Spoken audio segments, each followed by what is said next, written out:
Hello दोस्तों, नमस्कार। गुरुजी live classes में आपका स्वागत है। हिंदी ऑब्जेक्टिव आपके लिए है और आप लोग हिंदी ऑब्जेक्टिव का क्वेश्चन हम आप लोग को देंगे। आप लोग हिंदी ऑब्जेक्टिव से प्रश्न दिया जाएगा, आप लोग उसका फ़ायदा लें और अच्छी तैयारी करें। ठीक है, तो हम शुरू करते हैं। हिंदी किस भाषा परिवार की भाषा है? हिंदी किस भाषा परिवार की भाषा है? हिंदी जो है किस भाषा परिवार की भाषा है, मतलब कौन सी है जो परिवार है जो उस हिंदी उससे संबंधित है दोस्तों। तो हमारी जो हिंदी है भारोपी परिवार की भाषा है दोस्तों।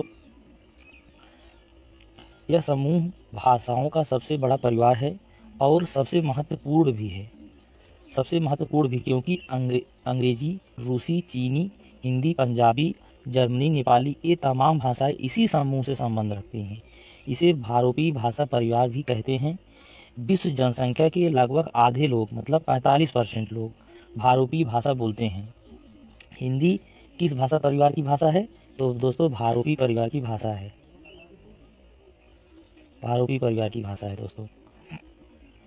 अगला क्वेश्चन देखते हैं दोस्तों। भारत में सबसे अधिक बोलने वाली भाषा कौन सी है? मतलब भारत में सबसे अधिक कौन सी भाषा है जो सबसे ज़्यादा बोली जाती है? भारत में सबसे अधिक बोलने वाली भाषा कौन सी है?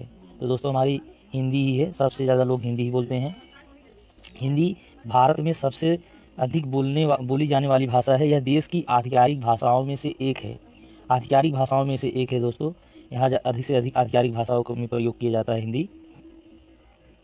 अगला क्वेश्चन देखते हैं दोस्तों। हिंदी भाषा का जन्म हुआ है। हिंदी भाषा का जन्म किस भाषा से हुआ है? हिंदी भाषा का जन्म किस भाषा से मतलब जन्म हुआ है? अपभ्रंश से हुआ है दोस्तों। तो अपभ्रंश आधुनिक भाषाओं के उदय से पहले उत्तर में बोलचाल और साहित्य रचना की सबसे जीवंत और प्रमुख भाषा। समय लगभग छठी से 12वीं शताब्दी। भाषा वैज्ञानिक दृष्टि से अपभ्रंश भारतीय आर्य भाषा मध्य की अंतिम अवस्था है जो प्राकृत और आधुनिक भाषाओं के बीच स्थित है। हिंदी का जन्म हुआ है अपभ्रंश से हुआ है दोस्तों। अपभ्रंश से हुआ है।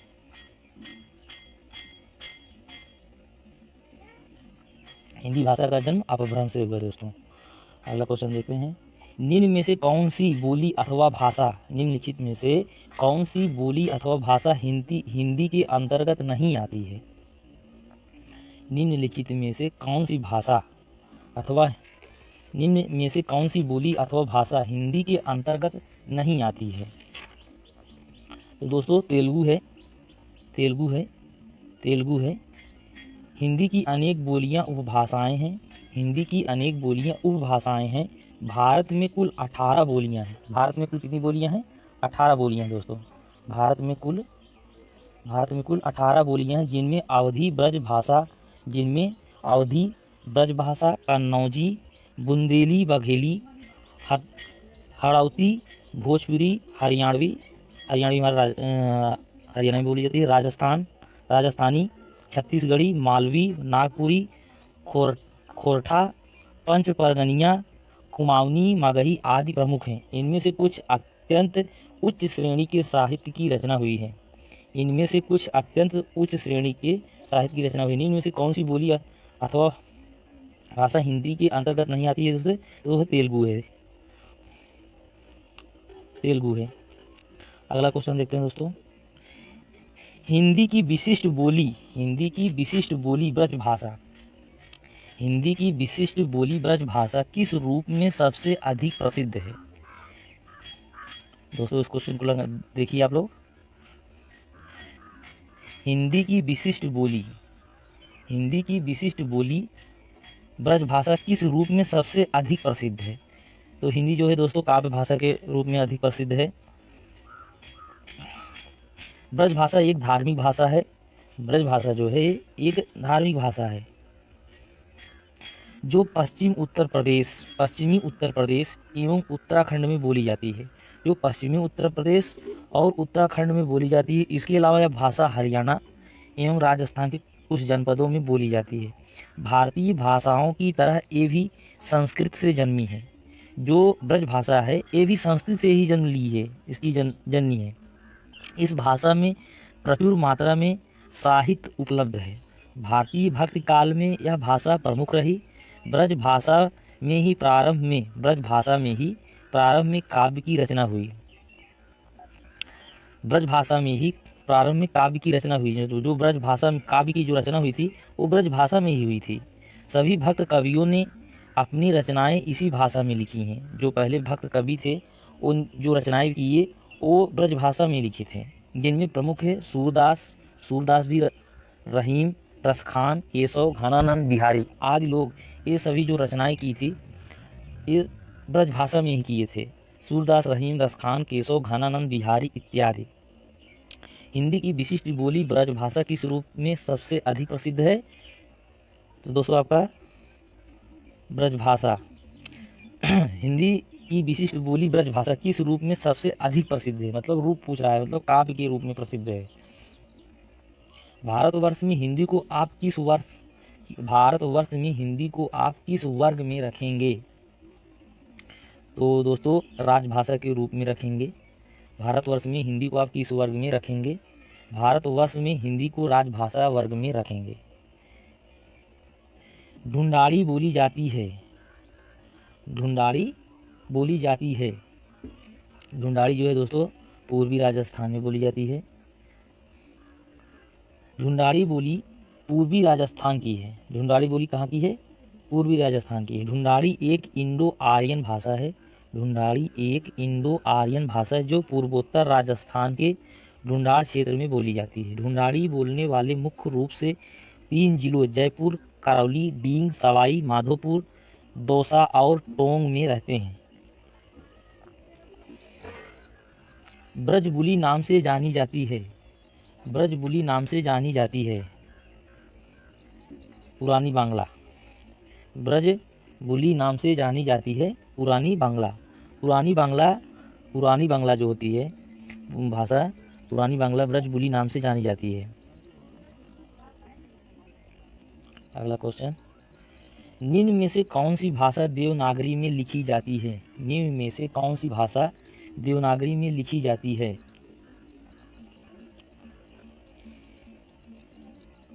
निम्न में से कौन सी भाषा देवनागरी लिपि में लिखी जाती है? तो मराठी दोस्तों। देवनागरी भारत में सर्वाधिक प्रचलित लिपि है। जो देवनागरी लिपि है भारत में सबसे अधिक प्रचलित है। इसमें संस्कृत, हिंदी और मराठी भाषाएं लिखी जाती हैं। इस शब्द का सबसे पहला उल्लेख 453 ईस्वी में जैन ग्रंथों में मिलता है। जो हिंदी भाषा है, देवनागरी लिपि जो लिखी जाती है उसमें हिंदी, संस्कृत और मराठी भाषाएं लिखी जाती हैं। हिंदी, संस्कृत और मराठी भाषाएं लिखी जाती हैं। इस शब्द का सबसे पहला उल्लेख 453 ईस्वी में जैन ग्रंथों में मिलता है।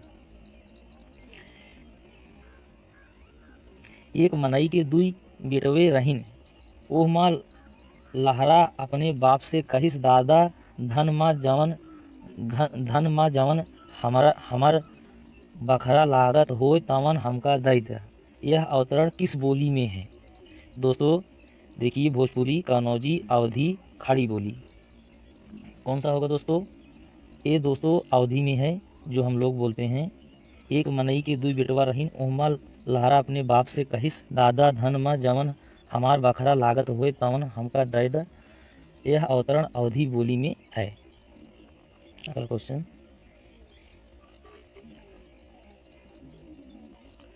निम्न में कौन सी भाषा संस्कृत भाषा की अपभ्रंश है? निम्नलिखित में कौन सी भाषा संस्कृत भाषा की अपभ्रंश है? तो खड़ी बोली, ब्रजभाषा, अवधी, पाली। दोस्तों इसमें से कौन सा होगा? निम्न में से कौन सी भाषा संस्कृत भाषा की अपभ्रंश है?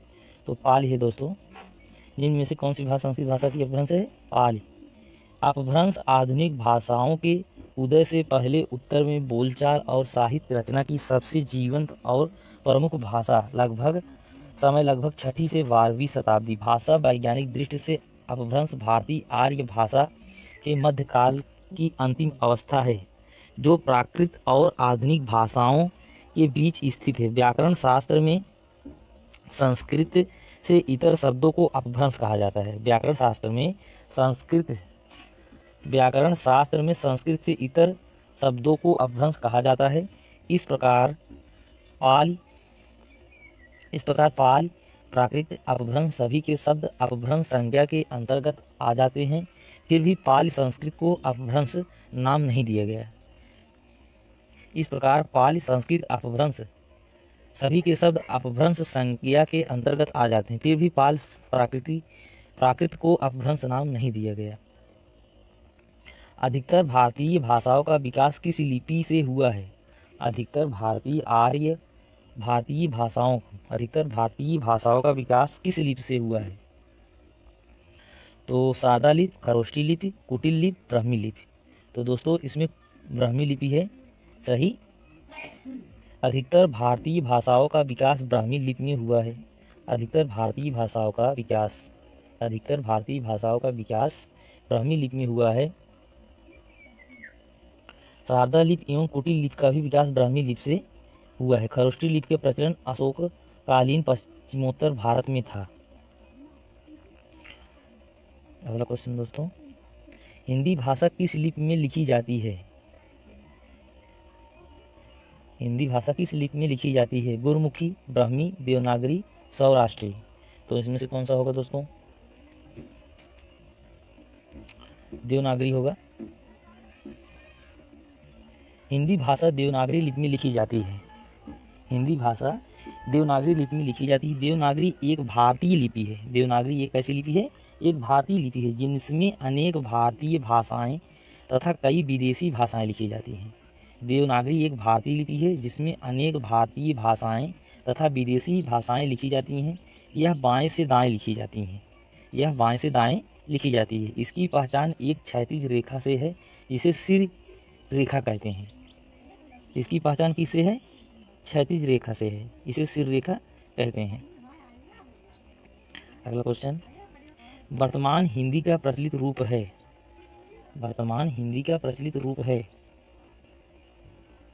वर्तमान में हिंदी कैसी बोली जाती है दोस्तों? अवधि में बोली जाती है? नहीं, हर जगह अवधि नहीं बोली जाती। ब्रज भाषा हर जगह नहीं बोली जाती। खड़ी बोली हर जगह बोली जाती है। देवनागरी लिखी जाती है, तो हमारा खड़ी बोली है। खड़ी बोली वह भाषा है जो मोटे तौर पर आज की मानक हिंदी का एक पूर्व रूप है। खड़ी बोली वह भाषा है जो मोटे तौर पर आज की मानक हिंदी का एक पूर्ण रूप है। भाषा विज्ञान की दृष्टि से इसे आदर्श या स्टैंडर्ड हिंदी, उर्दू तथा हिंदुस्तानी की आधार स्वरूप बोली होने का गौरव प्राप्त है। किंतु खड़ी बोली से आप मिलते जुलते अनेक अर्थ निकल जाते हैं। आपस में मिलते जुलते अनेक अर्थ निकल जाते हैं। तो कौन सा होगा दोस्तों? खड़ी बोली। वर्तमान हिंदी का प्रचलित रूप है खड़ी बोली। हिंदी भाषा की बोलियों के वर्गीकरण के आधार पर छत्तीसगढ़ी बोली जाती है। हिंदी भाषा की बोलियों के वर्गीकरण के आधार पर छत्तीसगढ़ी बोली जाती है। 15वां, तो पूर्वी हिंदी, पश्चिमी हिंदी, पहाड़ी हिंदी, राजस्थानी हिंदी कौन सी हिंदी है? तो दोस्तों हमारी पूर्वी हिंदी होगी। पूर्वी हिंदी में अवधी, बघेली और छत्तीसगढ़ी रूप आते हैं। पूर्वी हिंदी में अवधी, बघेली, छत्तीसगढ़ी रूप आते हैं। पूर्वी हिंदी की तीन शाखाएं हैं। अवधी, बघेली और छत्तीसगढ़ी। अवधी अर्धमागधी प्राकृत की परंपरा में है। यह अवध में बोली जाती है। अगला क्वेश्चन, निम्नलिखित में से कौन सी पश्चिमी हिंदी की बोली नहीं है? बुंदेली, ब्रजभाषा, कन्नौजी, बघेली। तो दोस्तों इसमें से कौन सा होगा? बुंदेली, ब्रजभाषा, कन्नौजी, बघेली। तो बघेली होगी दोस्तों। पश्चिमी हिंदी में कन्नौजी, बुंदेली, खड़ी बोली, बांगरू तथा ब्रज बोली को सम्मिलित किया जाता है। खड़ी बोली अपने मूल रूप में मेरठ, बिजनौर के आसपास बोली जाती है। इसी के आधार पर आधुनिक हिंदी और उर्दू का रूप खड़ा हुआ है। पश्चिमी हिंदी में कन्नौजी, बुंदेली, खड़ी बोली, बांगरू। तथा ब्रज बोली को सम्मिलित किया जाता है। खड़ी बोली अपने मूल रूप में मेरठ, बिजनौर के आसपास बोली जाती है। इसी के आधार पर हिंदी और उर्दू का रूप खड़ा हुआ है। तो निम्नलिखित में से कौन सी पश्चिमी हिंदी की बोली नहीं है? तो बघेली नहीं है।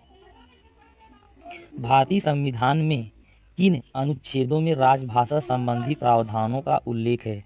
भारतीय संविधान में किन अनुच्छेदों में राजभाषा संबंधी भारतीय संविधान में किन अनुच्छेदों में राजभाषा संबंधी प्रावधानों का उल्लेख है?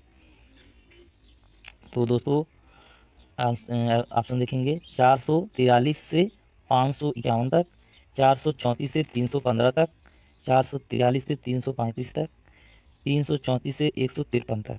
तो दोस्तों हमारा होगा पहला 343 से 351 तक। भारतीय संविधान में किन अनुच्छेदों में राजभाषा संबंधी प्रावधानों का उल्लेख है? तो 343 से 351 तक। व्याख्या देख लेते हैं। संविधान सभा ने लंबी चर्चा के बाद 14 सितंबर सन 1949 को हिंदी को भारत की राजभाषा स्वीकार किया गया। इसके बाद संविधान में अनुच्छेद 343 से 351 तक राजभाषा के संबंध में व्यवस्था की गई।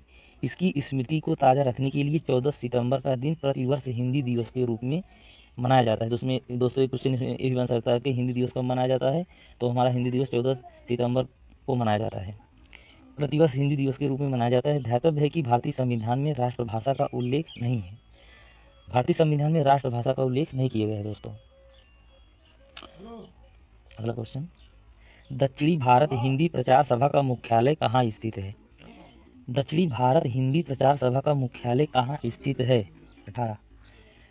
तो दक्षिण भारत हिंदी प्रचार सभा का मुख्यालय कहाँ स्थित है? तो दोस्तों हमारा मुख्यालय कहाँ स्थित है? चेन्नई में स्थित है। दक्षिणी भारत हिंदी प्रचार सभा का मुख्यालय कहाँ स्थित है? चेन्नई स्थित है। सन 1964 में संसद के अधिनियम द्वारा सभा को राष्ट्रीय महत्व की संस्था घोषित किया गया। सभा को विश्वविद्यालय स्तर के पाठ्यक्रमों की शिक्षा देने और उपाधियां प्रदान करने का अधिकार प्राप्त हुआ।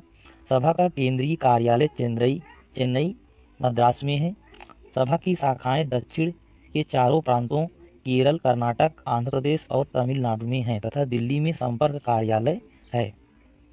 सभा का केंद्रीय कार्यालय कहाँ पर है? चेन्नई मद्रास में है। सभा की शाखाएं दक्षिण के चारों प्रांतों केरल, कर्नाटक, आंध्र प्रदेश और तमिलनाडु में है तथा दिल्ली में संपर्क कार्यालय है।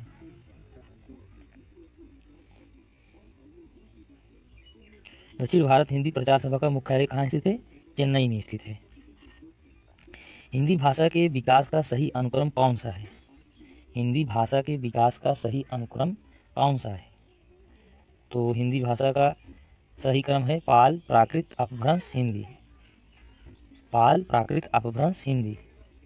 पाल, प्राकृत, अपभ्रंश, हिंदी। 20 नंबर देखेंगे दोस्तों, संविधान के अनुच्छेद 351 में किस विषय का वर्णन है? संविधान के अनुच्छेद 351 में किस विषय का वर्णन है? संघ की राजभाषा, उच्चतम न्यायालय की भाषा, पत्राचार की भाषा, हिंदी के विकास के लिए निर्देश। संविधान के अनुच्छेद 351 में किस विषय का वर्णन है? हिंदी के विकास के लिए निर्देश।